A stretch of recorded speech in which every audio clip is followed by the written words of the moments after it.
سلام كما تخونو كبراتنا كبران تخاتلتي تقراي برودكاست سيرفيس حدشنا قدسن حبريساتاتنوم لايك شير سبسكرايب مقوارك تكاتولنا بخبر بمعدامنا بزرزراتهم كنسقاقركم بريزيدنت تقراي جنرال تادس وردة صبغات تبقسوتات جميرو اللوم بزعواتي كقسقوس زغانيت امدون لعلاون التقراين زملكات حدشت معبالتات قتيلو اللوم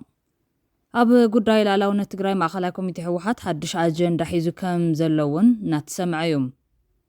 مسزي أجندا تتحيزو معراب تقراي بادمن إيروبن زركبوهم زعباتات استلعيلهم يوم بخالي حوريتا مبل 10 تخلت سرع قباي محور المعات تقراي السراي خالي إن تقراي زقود فيتس أمان بوزحات غطيع اللهم تساتفتين اتمدرخ قاريتهم ننا بيتهم كم زخدوس تسمع خوينو قبل علي انجينير تادسي ما ندما حدشتو فرتات تجميرهم اللهم أبا ما خالز مجلس زوجة بقيتها ردا زمرح وحات نبعلونا بارتنت زسقاقر ومسرحات نازازم كي اللهم حزب مدحانن ود مدحانن نهلون حتى حزبي بحر نازل ود بعساي بتأميته وانتهون موت الله خبر نبدأ نرجع من بركة خليلو سيعتصف حزبي وليتها ودنا علينا ودم علينا يودم على خلته سلستك لبهاد القطة تنسحو المهزون زي تسافنا له جوائي كايدنا يلهم علينا وصلنا زي ما عارف أكلات هزون دقيمهم دقيقة بس أزيرو في المكان نزل مدرسة زينا في قومنا زلنا ندي محضر المعات جراي أي في قومنا أم محضر المعات جراي هزون على رأينا عملنا كنسف هنا عملنا كنسف هنا في الرئنا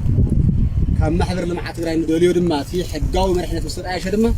بعنا ورزلنا على مالك خالي أكل زت عايشنا يومنا نحن أول تساعدنا له بس سخنا من جدي تناويحو ورحدي خلت ورحي صوري مدقس حساب صوري دوكمنت مسيو هاب ديجيتال وصه سند ماخل جيرات مايطرا اب نمرصم مرحتي استمسرته نس فلم بليت المعاتر ابالات محضر المعات تግራይ ተጋን حيرنا خنبصل ግን ከምዘዋ እዚ كنرغاكس እንደል ማለት نزياتهم من قالوت أجنداتاتن أب ساعت زي كنكاتاتلينا بقدامنت بريزيدنت جيزا محدار تقراي تادس وردة تسفا زبو توقسطات كم زجمر فليتهم اتي كابيني بحد اكل كبحد كيرو مس بيراو دبات بيت مخرج جيزا محدار زمرنو اي حدثن بزبل كوكاس زنح جنرال لو مسنبت 19 ميازي خلتشن 19 عام تمرت مسوكلت بيراو دبات ناتسنت ساوت بايتونان عرنان كمون مسافة قواي بيت مخرج جيزا محدار تقراي زاتيلوم زرزر زاتهم غنازي تنتصر خوين نزي توقسو باون توستقبل وغنات كم زعينة تقاتل تزتن تقراين حزبان كما زربح بمقمات نادان نغرب يوم بزغربو حتى مسارت مس بريزيدنت جنرال تادس زرخيبهم أبقدس زعبتات زيتا كم زكايرو أمرار حق زيو بيت مخرج تقرايون بغزالون تقراريو كان مسرح زخول مدرخات كم زدلي أب حوراوي من ردا مقلاتهم بيت صحفة بريزيدنت زوج حبريتهم ملخيتشلهم إذا حدش ركب وزحات زدقفو زلو خوينهم بانصار دمات جيزاو بيت مخري حقاوي يكون نزبلو جنرال تادسم سلامنتاي تراخي وزبل حتى زغربو مبزحت يوم بوغن حوحات زلو بحد وغن بخالي وغن دما جنرال تادس بعلواز مص مرح كنسو طعام تسلمنتاي مس بعلواز مص اكثر حمريصم زبل حتى زقربو اكلات نغفيتا ابرتي عملهم بفلاي سالساي ويان تግራይ كم ودب بمتكلو يزفلت زبلو نغفتيم قدم خوينات استقايده مرصات تجبربير بزبل مخنيات نبيت مخري اياتون يلو اغبيصوم دحرو على بريتوريا عاوستايشه كابيني معرنت تاسفو ودبات يبلون يلو استوهاو بيروتات ايقبلن يلو بوسان وصنيعم ابز قربا غزي بنبر بريزيدنت ጌታቸው ረዳ አውስተጣይشه ጊዜያዊ ቤት ምኽሪ አማን ብዙኾነ ምኽንያት አይሳተፈን ይሉ ድሕር ምጽናሕ ዘقربም ሓሳባት ምስተኻተቱ ድሓር ኣትዮም ግምት ብውሳነ ኮርን ልዕሊ ኮርን እንትፈርስን ፕሬዝደንቱ ካብ ዓዱ እንትባርዎን ተቃዊሞም ንተግባር ድማ ዕልዋ መንግስቲ ኢሉ በይንዎም ድሓር ብጀነራል ታደሰ ወረደ ዝተጣይشه ካቢኔውን ኣይንቀበሎን ኢሉ መግለጽ ኣውጽዮም ድሕር ዝኹሉ ሳልሳይ ወያነ ትግራይ ምስቲ ብዕልዋ መንግስቲ ዝመጽ ኣካል ምስራሕ በረታደሰ ወረደ ንምንኩሕኳሕ ዝደለየሉ ወይ ድማ ዝተገደደሉ ምኽንያት እንታይ እዩ ተስፋ ምቑራጽ ወይ ስግዳም ኣውጽዕንቶም ወይስ ካልእ ዘይፍለጥ ምኽንያት ዝብል ሕቶ ኣቕሪቦም እዮም ነዛ መልኪቶም ምላሽ ዝሃቡ ኣካላት ነቲ ቀዳሚ ምሕዳር ንምፍራስ ዝገበረ ማህተም ናይ ምምጣል ኣሰራርሓ ምቋም የድል ነይሩ ናይ ህዝቢ ምሕዳር ምፍራስ ስለ ዝኾነ ኮይኑ ግን ጀነራል ታደሰ ከም ጌታቸው በደብዳቤ ኣብይ ተሻይሞም ካብ ጌታቸው ዝተፈለየ ሽመት ክሳብ ዝሓዘ ድማ ምስኡ ምስራሕ ነውሪ የብሉን ኢሎም ኣለዉ ኣብዚ ጉዳይ መብርህ ዝሃበል ዓለዋይ መራርሓ ናይቲ ውድብ ፖለቲከኛ ሃያል ጎሊፋይ ድማ ኣመሓውር ጊዜያዊ ቤት ምኽሪ ሓበራዊ ኮሚቴ ዝበሃለሎም ኣፈ ጉባኤ ምክትል ኣፈ ጉባኤን ኣከብቲ 7 ቆምቲ ኮሚቴታት ዘካትት እዮም حبراو كوميتي جزاء بيت مخر قصالنت بيت مخرن مرغغاص ናብ አዲስ አበባ በመኻድ ዝተፈላልዩ አካላት ምርካቡ ዝከርዮም ቀጽሉ ፕሬዝዳንት ምስተመዘዘ ናይ ስራሕ ርክብ ንምግባር ክልተ ደብዳቤ ጽሒፎም እቲ ናይሎም አንተ ርክቡን ነቲ ደብዳቤ ተኸቲሉ ዝተገበረ ርክብዮም ጀነራል ታደሰ ወረደ ምስ አውራምባ ታይምስ ኣብ ዝነበረ ቃል ምሕተት ትግራይ ናይ ደቂ ኣፈላላይ ብናይ ባዕላ ውሽጣዊ ዓቕሚ ንምፍታሕ ዝፈቅድ ሰፊሕ ፖለቲካዊ ዓውዲ ዘለዋ ክትከውን ክንሰርሕ ኢና ከም ዝበለ ኣይርሳዕን ቃል ምሕተት ጀነራል ታደሰ ወረደ ምስ ዳዊት ከበደ ብፍላይ 4 ወሰንቲ ጉዳያት ዝዳሰሰ ነይሮም እቲ ቀዳማይ ጉዳይ ጅማር ዕጥቃዊ ቃልሲ ሓራ መሬትን ፖለቲካዊ ውጥረት ትግራይን ዝምልከት እዮም ብዛዕባ በሓፂሩ ዝበለ ድማ ኣብ ትግራይ ሕዚ ውህሉል ጫፍ ዝበፅሐ ፖለቲካዊ ወጥሮ ንሱ ንምፍታሕን ምህዳን ብምምኳር እየሰርሐ ክጅምር ኣብ ትግራይ ብዙሓት ሱር ሰደዱ ዘይተፈትሑ ፖለቲካዊ ሕቶታትን ስምዒታትን ኣለዎም እቲ ኣብ ዓፋር ዘሎ ብብረታዊ ዕጥቂ ቃል ክቃለስ ዝዳለ ዘሎ ሓይልን ምዕባለታቱን እውን እናተመቐፀልታ እዮም ብረት ከልዕል ዘገድድ እኹል ምክንያት ግን የለን እቲ ናይ ትግራይ ኩነታት ጠቕሊሎም ጉጉይ ረድኤት ክህልዮም ገይሮሞ ምንም ናብ ዕጥቂ ዘእቱ ኩነታት የለን ብረት ዘልዕሉ ወገናት ኣብ ዓፋር ኣለው ክንብል ከለና ኣፍልጦ ሂቦምዎ አለው ኢሎም ዝኹር የለዎም ንሕና አፍልጦ ንብዘለና ንምህላዎም ነቲ ዝስምዖ መንቀለ ምክንያት ወይ ድማ ቅሬታ ንበር ነታካይዶምን ሕሪኦምን ወይ ድማ ብረታዊ ቃልሲ ኣይኮነን ኣብ አዲስ አበባ ዘሎ ሓይሊ እውን ጌታቸውን ብጾቱን ናቱ መቐፀልታ እዩ እዚ ብናይ ባዕላ ውሽጣዊ ዓቕሚ ባዕላ ንምፍታሕ ዝፈቅድ ሰፊሕ ፖለቲካዊ ዓውዲ ዘለዋ ትግራይ ክትህሉ ኢና ክንሰርሕ መንቀልዮ ነዊሕ ግዜ ዝመፀናሉ ናይ ምጥልላፍ ሰዓራይን ተሰዓራይን ፈታውን ፀላን ከፈላላይነትን ዝተመልኦ ፖለቲካዊ ባህልና ይክብል እዩ ተዛሪቡ ነይሮም እቲ ካልኣይ ጉዳይ ድማ ከባቢያውነትን ሓደጉን ዝምልከት እዮም ጀነራል ታደሰ ኣብ ተቃሊ ምሕተት ከባቢያውነት ከም ፀገም ኣሎ እዩ ኣይን ክሓዶ ግን ድማ ከምቲ ዝበሃል ዓብይ ሓደጋ ዘምፅን ንትግራዋይነት መንነት ዝፍትንን ኣይኮነን ብዙሕ ምስ ስልጣን ዘይፍትሓዊ ሃፍቲ ክፍፍል ስድዕ ቤት ከተማታትን ምስ ስዒቡ ዝመፅእ ብዘይ እኹል ካሕሳ ናይ ገባር መሬት ምምንጣል ወዘተ ተታሒዙ ዝለዓል ቅሬታ ግን ኣሎ ንዕኡ ዳህሳስን ምግባር ንፈትን ነቲ ሰብ ብከባቢያውነት ክሓስብ ዝገብሩ ወይ ድማ ዘገድዱ ጭቡጥ ምክንያታት ኣለዎም ክንክሕዶ ይግባን ኣይንኽእልን እውን ነዚ ምክሓድ ውድቀት እዩ ዘምፅእ ስለዚ ከም ዓብይ ሓደጋ ይንረዮም ክፍታሕ ዘለዎ ፀገም ጌርና ክንወስዶ ግን ኣለና ናይ ኩሉ ከባቢ እዩ ድማ ናይ ሓደ ናይ ዝተወሰነ ከባቢ ሕማም ይኮነን ኣብ እንደርታ ምስቲ መቐለ ዓባይ ከተማ ምዃና ተታሒዙ እቲ ፀገም ግድድ ይብል እዮም እታ ከተማ ነቲ ናይ ገጠር ነባራይ ወይ ድማ ገባር እናፈነቐለትያ ሰፊሓን ትሰፍሕ ዘላን ክብል እዩ ተዛሪቡ ነይሮም ሳልሳይ ጉዳይ ዕልዋ መንግስትን ናብ ስልጣን መጻጽኡን ዝምልከት እዮም ንጌታቸው እቲ ዝሸሙ ኣካልን ኣብይ ኣሕመድ ኣሰራርሓን ናይ ፌደራል ሕገ መንግስትን ኣዋጃትን እዩ ዕድመ ስልጣኑ ከብቅዕ ገይርዎም በቲ ጊዜያዊ ምሕዳር መጣየሽ ናይ ፌደራል ኣዋጅ ዝብሎ መሰረት 2 ዓመት ናይ ስልጣን ዕድሞ ምስ ወድአ ነተወሳኺ 6 ወርሒ ከናውሕሉ ስለዚ መረፁ ኢና ናብዚ ናብ ካሊእ ናይ 1 ዓመት ንውሓት ግዜያት ኢና ስለዚ 1 ዓመት ከም ብሓድሽ ብፓርላማ ተወሲኑ ዕድሚኡ ተናዊሑ ንዓይ እውን እትኸይድ ንሱ ተኸቲሉ ኣብይ ኣሕመድ ሓድሽ ፕሬዝደንት እቲ ጊዜያዊ ምሕዳር ገይሩ ሸይሙኒ እቲ ቀዳማይ ሚኒስተር ናብ ውሳነ ንክበፅሕ ዘገደደ ድማ ብቐንዱ ኣብ ውሽጥና ዝነበረ ፀገም እዮም ጌታቸው ካብኡን ላዕሊ ክቐፅል ዘይምግባሩ ግዜኻ ወዲኻ ኢኻ ኢልካ ምስንባቱ ትኽክል ዝነበረ እዩ ዝመስለኒ ምስ ኣብ ትግራይ ዝነበረ ውጥረት ኣብ ግምት እቲኻ ዕልዋን ይርዶ ይነበረን ዝብል ግን ሓደ ዘይሸራው ሳልሳይ ወገን መጻሪ ኣካል ተጣይሾም እቲ ዝነበረ ከይዲ ብዝርዝር ኣጻሪ ዝበፅሖ ምድምድምታ ንህዝቢ ግልጽ ገይሩ ተዘፍለጥን ታሪክ እውን ተትጻረ ጽቡቕ እዩ ክብሪ ተዛሪቦም ራብዓይ ጉዳይ ምምላስ ተመዛበልትን ሉዓላዊ ግዛትን ዝምልከት እዮም ኣብ ዝኾነ ዓዲ ነዊሕ ግዜ ኣብ ውሽጥኻ ዝጸንሑ ተመዛበልቲ ምህላዎም ካብ ፀጥታ አንጻር ሓደጋ እዩ ካብ ሰብኣውነት ድሕነትን አንጻር እውን ፀገም እዮም ብኢኮኖሚ ዓይን ተሪእናዮ እውን ከቢድ ፀቕጢ ዝፈጠር ናይ ትግራይ ኩነታት ብጣዕሚ ከቢድ ዝገብረውን ተመዛበልቲ ኣብ ውሽጥና ምህላዎም እዮም እቲ ተመዛበልን ንኽንድዝ ዝኣክል እዋን ካብ መረበቱ ርሒቑ ፀኒሑ እውን ናብ መረበቱ ናይ ምምላስ ድሌቱ ዘይምቕናስዎም ሕዚ እውን መለሱና እናበለ ምሕታት ምቕፃሉ ጽቡቕ እዮም ብዝኾነ መንገዲ እውን ኣብ ካሊእ ክሰፍር ይንገብሮን ከምኡ ዓይነት ትልሚ የብልናን ኣይንገብሮን እውን ምስ ፌደራል መንግስቲ ኣብ ጉዳይ ተመዛበልቲ ምምላስ እኹል ምርድዳ ኣሎም ኣብ ምምላስ ላዕላዊ ግዛታት ትግራይ ግን ስምምዕነት የለን እቲ ዘይምርድዳ ነዊሕ እዋን ፀንሐ እዩ ብርግፅ ንሕና ትሕቶ ክንገድፎ ይንኽእለን ኣጀንዳና ተመዛበልቲ ምምላስ ጥራሕ ዘይኮነስ ምምላስ ላዕላዊ ግዛትና እውን እዩ ክምለስ ኣለዎ ብሓደ ግዜ ክልቲኡ ክግበር ተዘይክእሉ ግን ናይ ተመዛበልቲ ምምላስ ጉዳይ ብዘይ ምንም ቅድመ ኩነት ክፍፀም ክንቅበል ኢና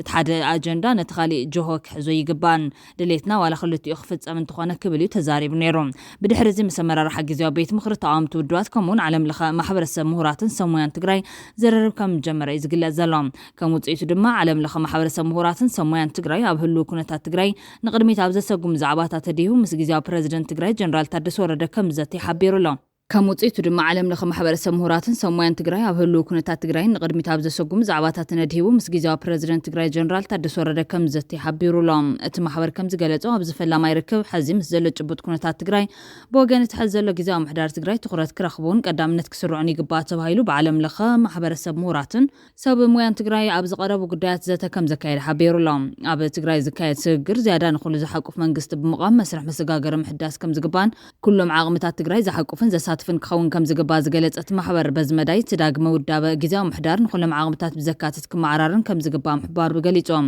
ኣብ ትግራይ ዘላቂ ሰላም ንክዓስል ብቕልጡፍ ንውዕል ፕሪቶሪያ ብምሉነት ንክትግበር ቀንዲ ዋኒ ነቲ ጊዜያዊ ምሕዳር ምዃኑ ኣብቲ ዘተ ከም ዝተለዓለ ዝገለጸ ዓለም ለኸ ማሕበረሰብ ምሁራትን ሰሙያን ትግራይ በዝመዳይ እቲ ጊዜያዊ ምሕዳር ቀዳምነት ሂቡ ክሰርሐሉ ከም ዝኾነ ተዘቲሉ ኢሎም ካሊእ ኣብቲ ዘተ ዝተለዓለ ዓብይ ነጥቢ ኣብ ልዕሊ ፕረዚደንት ነበር ጊዜያዊ ምሕዳር ኣይተ ጌታቸው ረዳ ካብ መዝነት ምልዓሎም ተፈጺሞም ኣብ ዝበሃል ጉዳያትን ካልኦት ዛዕባታትን ዝጻሪ ዘይሻራዊ መጻርያ ኮሚቴ ንክጣይሽ በቲ ማሕበር ኣቢሉ ከም ዝቐረበ ዝገለጸት ማሕበር ነዚ ሓዊሱ 8 ኣጀንዳታትን ተወሰኽቲ ጉዳያትን እውን ከም ዝተዛተዩ ዓለም ለኸ ማሕበረሰብ ምሁራትን ሰሙያን ትግራይ ኣብ መግለጺኡ ኣመላኺቱሎም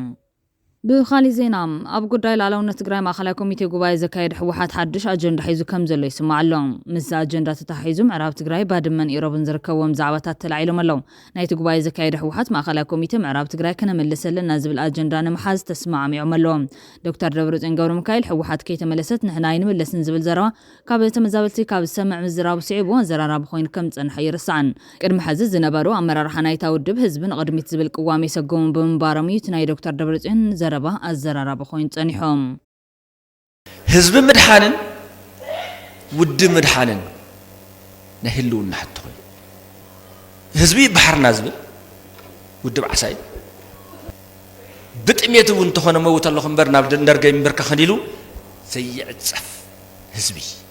حزي نايت ጉባኤ ዘካየደ ሕወሓት ማእኸላይ ኮሚቴ ምዕራብ ትግራይ ከነመልሰልና ዝብል ኣጀንዳ ንምሓዝ ተስማዕሚዖም ኣለዉ ተባሂሉሎም እዚ ስምዕ ድሕሪ ትውድብ ድሕሪ ሰሙናት ዘሎ ህላው ናብ ሕቶ ኣብ ዝወደቐሉ ወቕቲ ነዚ ውሳኔ ምምሕላፉ ንምንታይ ዝብል ሕቶ ክለዓል ዘገድድ ኮይኖም ህዝቢ ምሳይ ኮይኑ ንክቃለስ ተባሂሉ ዝብል ኣብ ስምዕ ከም ዝተበፅሐሉ ዝግለጽ ዘሎ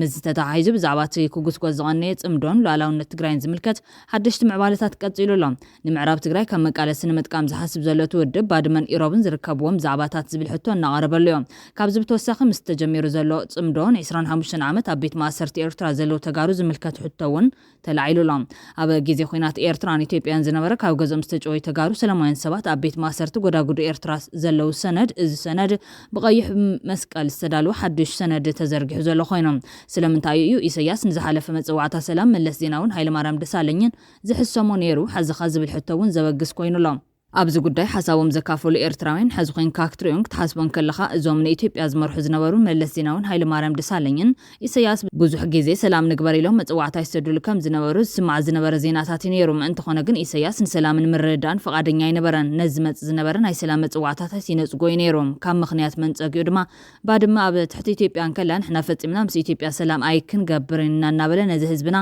ሓቅነት ሃገራውነት ከም ዘለዎ ከምስል ይዋሳእ ነይሮም ወዮ ኣብ ውዕሊ ኣልጀርስ ድማ ኩናት ኤርትራን ኢትዮጵያን ኩናት ባድመ ኤርትራ ከም ዝጀመረቶ ተኣሚኑ ፌርሙ ኣቐሚጥዮም ባዕሉ ዝጀመረ ኩናት ምንባሩን ህዝብና ኣይንነግሮን እዩ በኣንጻሩ ግን ኩናት ኢትዮጵያ ከም ዝጀመረቶን ንሕና ተገዲድና ንመሬትና ንሉዓላውነትና ናብዚ ኩናት ከም ዝኣተናን እዚ ኩሉ መስዋዕት ከም ዝኸፈልናን እዩ ክነገር ጸኒሑ ብምባል ኣብይ ኣሕመድ ናብ ስልጣን ምስ መጸ ግን ብዘይካ ግዜ ምጥፋእ ኤርትራን ሰላም ከም እትቕበሎ ብምዝራብ ከይወዓለ ሓደራ ኣዲስ ኣበባ ነስመራን መገሻ ኮይኑ ክብሉ ይዘኻኽሮም ወሲኾም ድማ ኢሳያስ ሓደ ካብቶም ንስርዓት ይወደግ ሕወሓት ትዕብልሎን ትዝውሮን ዝነበረት ስርዓት ንክትፈርስ ንክትሰዓር ነዊሕ ዓመታት ቃልሲ ዘካየደን ወፍሪ ዝገበረን ነይሮም ተቃውምቲ ኢትዮጵያ ድምሒት ናይ ኦሮሞ ምንቅስቓስን ናይ ተቃውምቲ ካብ በዓል እንዳርጋቸው ጽጌ ዝበሉ ኣብ ኤርትራ እዮም ነይሮም ሚሊዮናት ዶላራት እናኸፈለ ሳተላይት ከፊትሎም ይዕልሞምን የሰልጥኖምን ጸኒሑ እዮም ሕዚ በዚ ምክንያት ኢሳያስ ከም ተቃውምቲ ኦሮሞን ተቃውምቲ ኣምሓራን ፋኖን ስርዓት ይወደግ ንምስዓርን ንምፍራስን ኢዱ ሓዊሱ እዮም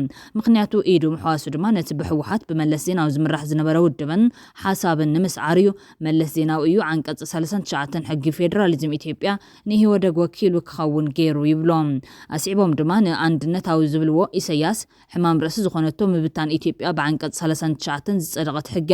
እዚ ሕጊዚኣ ኢትዮጵያ ንኢትዮጵያ ብኽልላት ፈናጭላ ካብ ሓደ ሓሳብ ኢትዮጵያውነት ተገላግል ስለ ዝኾነት ብሄራውን ክልላውን ናጽነትን ኣብ ቋንቋ መሰረት ዝገበረት ብሄራውን ክልላውን ባንዴራን መንግስትነትን ስለ ዝፈጠረት እያ እዚኣ ድማ ብወግዒ ሓንቲ ግምዕቲ ኢትዮጵያ ስለ ዝሰርሐት እዘን ክልላት እንድሕር ኢትዮጵያ ዘይምማእምእወን ክሳብ ክልል ናብ ሃገር ዝፈናጭላሉ ውዕል የነካይደን እዚ ነቲ መግዛእቶም ሓራውነት ዝነበራ ክልላት ኢትዮጵያ ከም ኦሮሞ ትግራይ ክሳብ ኤርትራ ዓብዪ ዓወት እዮም ድኽምቲ ዘይስምርቲ ኢትዮጵያ ዳግማይ ሓይላ ከምቲ መዋእላ ትጭፍለቕን ዝነበረት ክትጭፍልቐን ክትገዝእን ክትወርርን ብዘይምኽኣላ ብሄራዊ ቅሳነትን ናጽነትን ተሰሚዕዎን እዮም በአንጻር ግን ብሕልሚ ኢትዮጵያውነት አንድነት ዝዓበየ አንድነታዊ ኢሳያስ ኣብ ኤርትራ ኮይኑ ሓሚሙ ነዚኣ ዓንቀጽ 39 መዋእሉ ክድምስስን ክከላኸለን ነዛ ኤርትራ ብመደብ ድኽምቲ ብቁጠባ ብምዕባለ ካብ ዓለም ብምንጻል ብኹናትን ስደትን ብምሓዝን ኢትዮጵያ ስጋት ከም ዘይኮነት ገይሩ እዩ ዝመርሓ ዘሎ ይብሎም ስለዚ አንድነታዊ ኢሳያስ ነዞም ቀዲሞም ንኢትዮጵያ ዝመርሑ ከም በዓል መለስ ክዕረቆም ዘይደሊሉ ዝነበሩ ዋና ቀንዲ ምኽንያት ሕገ መንግስቲ ኢትዮጵያ ዓንቀጽ 39 ክድምሰስሉ ከም ዘይኽእሉ ስለ ዝፈልጥ ንኢሳያስ ትርጉም ኣይነበሮን ንህዝብና ግን ኣብታ ጠንቅባ ድማ ስለ ዝኾነት ምስ ኢትዮጵያ ሰላም ኣየድልየናን ክብል እዩ ንህዝብና መዋእሉ ጠመንጃ ኩናት ተሰኪሙ ክነብርን ኣብ ድኽነት ክነብርን ፈሪድዎም ኣብይ ኣሕመድ ናብ ሰላም ምስ መጸ ግን ሕገ መንግስቲ ኢትዮጵያ ንክድምሰሰሉ እሞ ኢትዮጵያ ድማ ከም ድላያ ዓሰብ ባጽዕ ክትወስድ ብሓፈሻ ተደምረናል አንድ ሆነናን ክብሉ ዝጸንሑ ከምዚኣ ገይራ ንኢሳያስ ዘሐገሶት ኣጋጣሚ የላን ድሕሩ ነዚኣ ምስ ሰምዐ ጠንቂ ውግእና ባድመ ይነበረትን ክብሉ ሰሚዕናዮም ኣገዳሲ ይኮነን ብዛዕባ ባድመ ሕዚ ብምባል እዩ ዓበይቲ አንድነታዊ ለውጥታት ንምምጻእ ዓይኑ ከይሓሰየ ክፈራረምን ክወዓልን ጸኒሑ ነይሩ ዝብሉ ኮይኖም ብህዝቢ ትግራይን ሰራዊቱን ምስ ተኸለፈ ድማ ሕዚ ናብ ካሊ መንገዲ ጽምዶኣት ይርከብ ስለዚ ባድመን ኢሮብን ዝርከብዎም ከባቢታት ትግራይ ክለቅቕ ድዩ ወይስ ምዕራብ ትግራይ ምስ ኣብይን ኣምሓራን ከለዎም ኣብታ ዝተረፈት ትግራይ ቁማር ክጻወት ክብሉ እዮም ሓቲቶም ዘለዎም ፖለቲከኛ ኪዳን ኣመነ ግን ምስ ትግራይ ዝግበር ሰላም በአንጻር ህላወ ትግራይን ኤርትራን ዝቃነ ክኸውን ይምዒዱ ዘሎ እቲ ፖለቲከኛ ከምዚ ይብል ኤርትራ ትሕዝ ዘለዋ ስፍሓት መሬት ጂኦግራፊ በትሕዝ ዘለዋ በዝሒ ህዝቢ ዲሞግራፊ ክትሕልዎ ፈጺማ ኣይትኽእልን ክሳብ ሎሚ እውን ሉዓላውነታት ሓልዩ ዝጸንሐ ተጋሩ ኣብ 4 ኪሎ ስለ ዝነበሩ ኢማል ካብ ሓቂ ዝረሓቐ ኣይኮነን ተጋሩ ስልጣን 4 ኪሎ እንተዘይሕዙ ነይሮም ናጽነታ ኣይምረኸበትን ወይ ብጣዕሚ ምኸበደ ተጋሩን ዝሓለፉ 27 ዓመታት ኣብ ስልጣን እንተዘይነብሩ እውን ከም ሃገር ሉዓላውነታ ኣይምተኸበራን ድሕሪ ዝሕዚ እውን እንተኾነ ህልውና ኤርትራ ኣብ ቅዋም ተጋሩ እዩ ዝምስረት ትግራይ እንድሕር ዘየላ ኢትዮጵያውያን ንኤርትራ ሓንቲ ለይቲ እውን ኣይሕድርዋን ንዝሓለፉ 6 ዓመታት ዘይነኽእዋ እውን ጉዳይ ትግራይ ስለ ዘይወዱ እዮም ትግራይ ምስ ሸዋ ኮይና ንኤርትራ ክትወቅዕ 4 ኪሎ ንትግራይ ብዙሕ ግዜ ተማሕፂና ይሰመረላን ድሕሪ ሰነ 21 2013 ጀሚሩ 4 ኪሎ ንሻዕብያ ንምውቃዕ ኢላ ንኣባላት ሴንትራል ኮማንድ ትግራይ ኣሚና ሰዲዳቶም ነይራ ብምሽጥር ስለ ዝተተሓዘ እምበር እቶም ልኡኻት ትግራይ ንመቐለ ምስ ተመለሱ ግና ተቃውሞ ስለ ዝገጠሞም ሰራዊት ትግራይ ሃንደበት ንደብረ ብርሃን ኣቕኒዖም ሽዑ ሸዋ ብንደት ርእሳ ፍልጥ በለ ድሕሪ መልሲ ደብረ ብርሃን እውን ተኾነ ሸዋ ንትግራይ እንተናእስ 3 ግዜ ተማሕፂና እያ ሽዑ እውን ኣይሰለጣን እዞም ፈተነታት ሸዋ እንተዝኾነላ ንኤርትራ ሓንቲ ለይቲ ከተሕድራ ከም ዘይትደሊ ቁልጭ ኣቢሉ ዘርኢ ብማለ ዝኻኸር ኣስዒቡ ድማ ሓይልታት ሰሜን ንሰንሳቶም ከይዋግኡ ደው ዘበለቶ ንቕሓት ትግራይ እምበር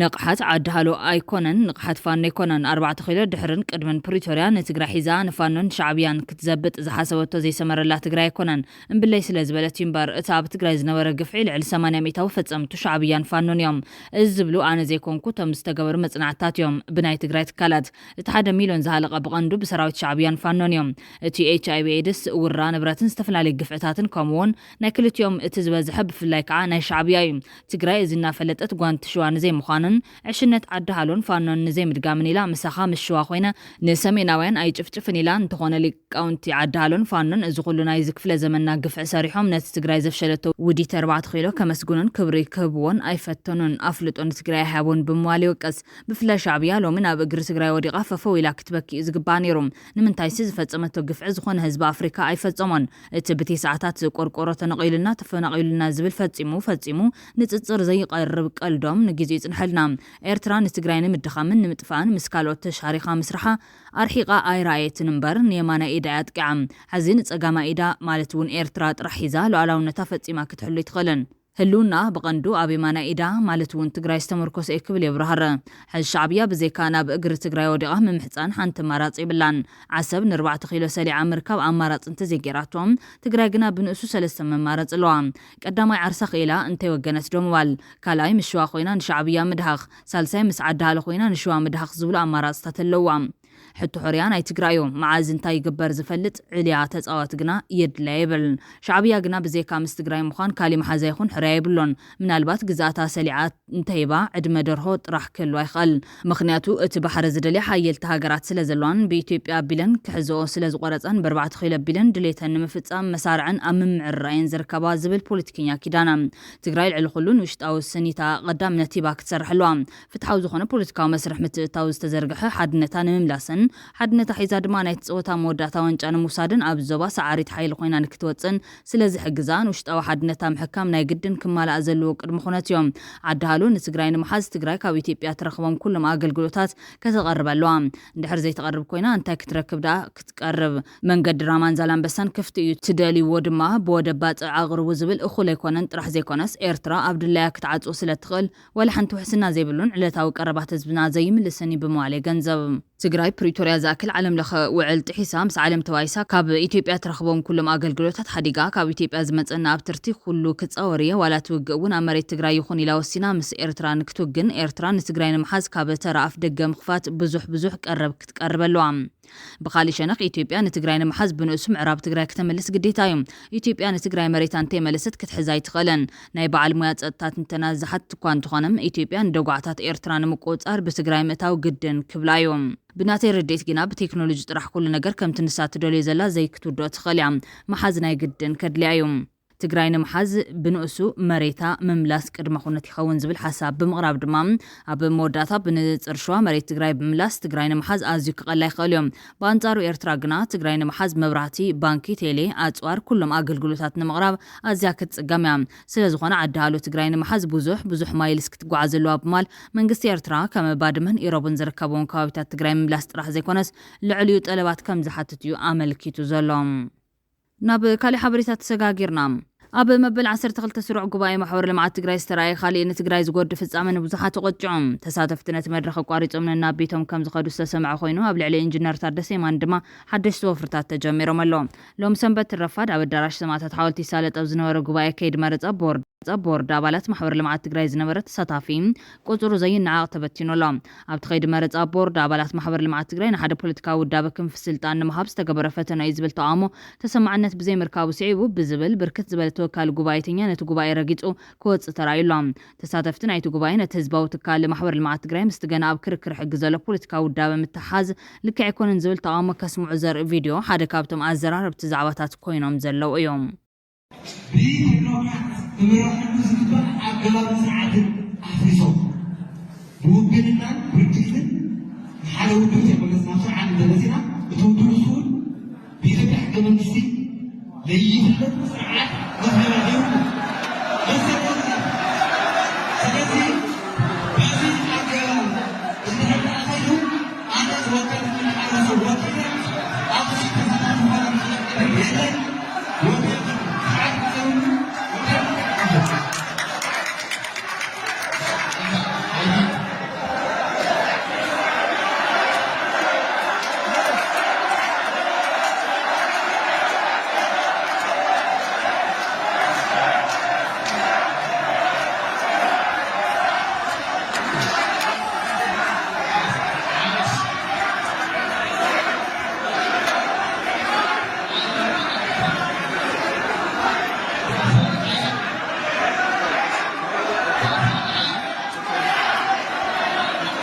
እዚ ተቃውሞ ምልዓሉ ስዒቡ ብዝተፈጠረ ዘይምድምማዝ ተቃውሞ ብምግባር ነቲ ኣኼባ ረጊፆም ዝወፁ መላ ተወከልቲ ጉባኤተኛታት ዘዋደው ኩለን ተናሓናሕቲ ውድባት ትግራይ መላ ኣልሙናይ ስታፍ ማሕበር ልምዓት ትግራይ መላ ውዳበታት ሲቪክ ማሕበራት ትግራዮም ክብሉ ምንጭታት ኣረጋጊፆም ኣሎ ኣባላት ቦርድ ማልት ነፃን ሰሙያን ክኾኑ ከም ዘለዎም ብተደጋጋሚ ክሕተት ፀኒሑ እዮም ዘጋጠመ እንታይ እዩ ተሳተፍቲ ናይቲ ኣኼባ ከም ዝብልዎ ብን ዶክተር ደብረጽዮን ገብረሚካኤል ዝምራሕ ህወሓት ወከልቲ ህዝቢ ብማል ካብ ኩለን ወረዳታትን ከተማታትን ወረዳ ኣመሓደርቲ ፕሮፓጋንዳ ውዳበ ከንቲባታት ዞባ መራርሓን ዝተወሰኑ ፈጸምትን ከም ዘሳተፈ ኮይኑ ቁፅሩ ድማ ልዕሊ 75 ሚታው ናይቲ ጉባኤ ምዃኑ ይመልከት ዞባ ደቡብ ጥምረት ሲቪል ማሕበራት ኣልሙኒ ማሕበር ልምዓት ትግራይ እውን ዝተወሰኑ ወከልቲ ተሳቲፎም ብተመሳሳሊ ውድባት ፖለቲካ ሕድሕደን 4 ሰብ ኣሳቲፈን ይብሎም ኣፈላላይ ዝፈጠረ ኣጀንዳ ብዝምልከት ድማ ዘለናሉ ኩነት ዓመታት ሓድነትና ናብ ሓደ ጋዛ ተወሉ ስለ ዝኾነ ማልት ካብ ፖለቲካዊ ውግና ነጻ ብዝኾኑ ክቡናን ህልውና ማልት ከቐጽሉን ብዝኽእሉ ሰባት ክትመራሕ ንግበር ዝብሉ ብሓደ ወገን ኣይፋሉን እቲ ጉባኤ ሕዚ ክውዳእ ዘለው ዝብሉ ብኻልእ ወገን ምዃኑ ይመልክት። ኣብ ማእኸል ዘብ ልዕሊ ኢንጂነር ታደሰ የማንን ናብ በጽሐ ዝቐነየ ፍኸራ ጸርፊ ምጉራዕን መሰከፍ ነይሩ ይብሎም። ንዝሓለፉ ዓመታት ካብ ቀለስቲ ናይቲ ማሕበር ዝኾኑ ሰባት ሓደ ኢንጂነር ታደሰ የማነ ዋላ እኳ ከበድቲ ጸጥታት እንተሓየልዎም ግደፉ ማሕበር ልምዓት ትግራይ ናይ መላእ ህዝቢ ትግራይ ናይ ቦርድ ኣባላት ድማ ካብ ማንም ፖለቲካዊ ውዳበ ነጻ ዝኾኑን ሰብ ዓቕምን ብዘረጋግጽ መልክዑ ክኸውን ዘሎ ትካላት ካብ ፖለቲካዊ ወገንተኝነት ነጻ ክኾኑ ኣለዎን ካብ ዝወጻኢ ንትግራይ እውን ዋጋ ዝኸፍል እዩ ከም ዝበለ እዩ ተገሊጹ ዘሎ። ይኹን እምበር ሰማዓ ግን ኣይተረኸበን ዝበሉ ተሳተፍቲ ናይቲ ኣኼባ ኩሎም ቦርድ ኣባላት ካባና ክኾኑ ኣለዎም ዝብል ፖለቲካዊ ድርቅና ንትግራይ ዋጋ የኽፍል ኣሎ። ትካላት ትግራይ ኣብ ክንዲ ምህናጽ ናብ ፖለቲካዊ ሜዳ ተጎቲተን ክኣትዋ ብምግባር ክፈርሳ ይግበረሎ ይሕዘን በማል ቅሬቶኦም ኣስሚዖም ኣለዉ። ኣብ ተበዳራሽ ሰማዕታት ሓወልቲ ዝነበረ ጉባኤ ማሕበር ልምዓት ትግራይ ኣመራርሓ ውድብ ቡናት ዝኾነ ኣለምሰገድ ኣረጋይ ዘረብኡ ብጫውጫውታ ክኹለፍ ዝተገበረ ኣመራርሓ እዩ ነይሮም።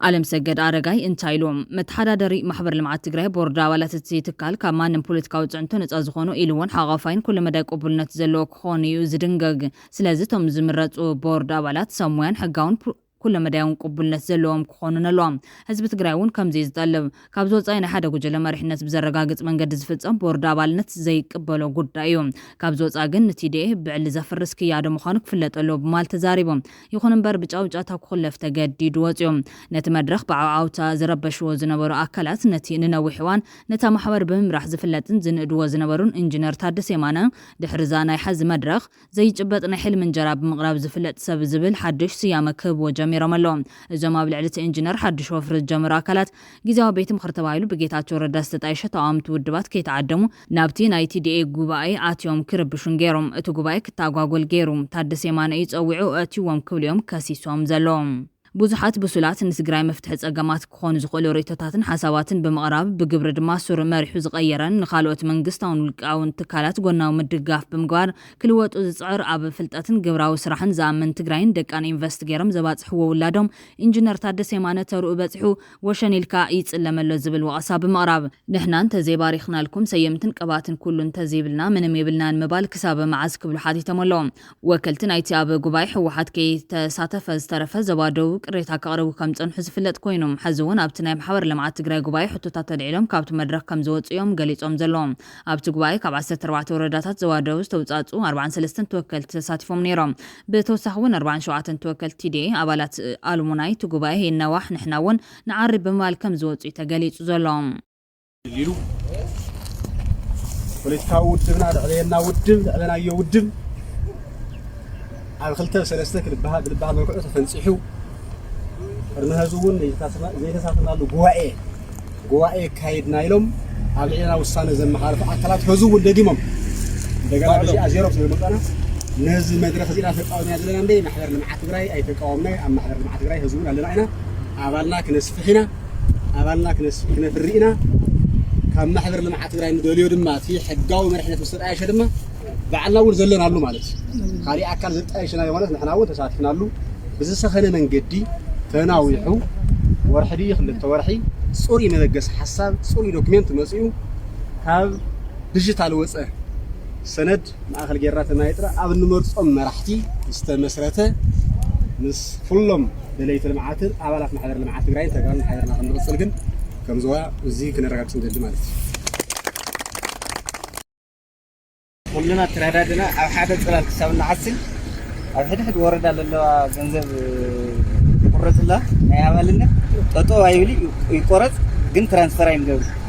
ትራንስፈር ኣረ ምስቶም ናይ ባዕለይ ሰራሕተኛ ተረዳድየ ድሕሪ ምሳሕ ወከልቲ ዞባታት ደቡብን ደቡብ ምብራቕን ኣብ ዘየለውሉ ጉባኤ ማሕበር ልምዓት ትግራይ ከም ዝቐጸለውን ተሰሚዑ ኣሎ። ብዙሓት ኣብታ ማሕበር ተገዳስነት ዘለዎም ወገናት ግና ከም ኣርኣያ ዘሪሁን ዝበለ ሰብ መጺኡ እውን ማሕበር ልምዓት ትግራይ ናብ ዝነበራ ተኣማንነት ንምምላስ ከቢድ እዩ ይትረፈ መራርሓ ፖለቲካዊ ውዳበ ጽልዋ ሰብ እኳ ክመርሓ ይግባን ቦርድ ኾነ መራርሓ ማሕበር ልምዓት ትግራይ ካብ ፖለቲከኛታት ነጻ ይኹን ንሞያኦም ክብሪ ብዘለዎም ሰብ ሞያ ክመሓደር ይግባእ እናበሉ እዮም። بخالي حبريتان مبل 12 ጉባኤ ማሕበር ልምዓት ትግራይ ዝምልከት ብጌታቸው ረዳ ዝምራሕ ህወሓት መግለጺ ኣውፂሎም ትካላትን ትካላውነት ትግራይ ንምፍራስ ዝግበር ቀይድ በተኸፍሪ በህጹጽ ጠጠው ይበል ክብል ተቃይሞሎም ኣብዚ መግለጺ ብጌታቸው ረዳ ዝምራሕ ህወሓት ንባዕሉ ናብ ፓርትነት ዘሰጋግርዎ መስራሓትና ዛዞም ክእክልውን ገሊጹሎም ትካላትን ትካላውነትን ትግራይ ንምፍራስ ዝግበር ቀይድ በተኸፍሪ በህጹጽ ጠጠው ይበል ዝበለት መግለጺ ንባዕሉ ከም ህዝቢ ውድብን ስርዓትን ገይሩ ዝርኢ ዘይሕጋዊ ጉጅለ ሃፍትን ቢሮክራሲን ትግራይ ተቋፂሩ ትግራይን ህዝባን ናይቲ ጉጅለን أختن نبرت جيروب زي سخافة زبز صراحتنتن معرينتن يكبل زناقف خوينهم بعالسن مسواتن تجراي ستريات كالات مفراسن تجراي تكال ألبون مقبار الناس حزمت أنتخان كابز حلف عمت نزد ما بزخفة من قدات أنا خيرو يقص إلى كبل وايسهم زوج بورد محور لمعات تجراي تدي بناي بعلو حنقات كادرتات نملاز جورست واد دفتنا كاب جوايت نياتات سفحين عمي أنت عم قت مولام بزحات جوايت نياتاتون حد علي تاو جوجل هرف نملا أي نساتفن بمال راح ريحموت إملو زبالة مجلس ودب حوحات بمفراس جمرة جل دبرت أنت متكوكوات عرب زي حقا من قد تنقصايشون ينقصاسن اللهم كابزي بمعطل نجيزاو محدار تقرين مفراس مسن بعلو العلوكار يلز وع زي حقا اخب كاب تشاريخ بزفت ام علوا من قصي جيزاو محدار بعلوا سوقيقون تاريخ حزب تقراي زي متن نوري فتيمو يلو اللهم ابل علي دليت لوت مناسب في الله كبير كسلت ما سرتن مجوي تنتنا خيرو سلازغصله بركت زبله منسي تقراي فحبتني لو اقرنا وزمرحي بتن الله زترف منسي دما انصار زغجلن ملافنتوني قال سل زبلت مغلصي لو مدما محور لمعات تግራይ تدي نخفرس اب ጫፍ በጽ ሒርካብ እዚ በዘካ ስልጡን ጉጅላ አውረብሑን ስለ ህዝብ ጥር ትብል ተገዳስነት ዘይብሉ ጉጅላ ኩሉ ናይ ገንዘብ ምንጭ ዝበሃል ትካል ናይ ከተማ መሬት ትካላት ንግዲ ማዕድን ወይ ድማ ካሊ ዕድል ጸንቂቑ ክቋጸርን ሕሉፍ ገበናቱ ዘቃልዕ መረዳታ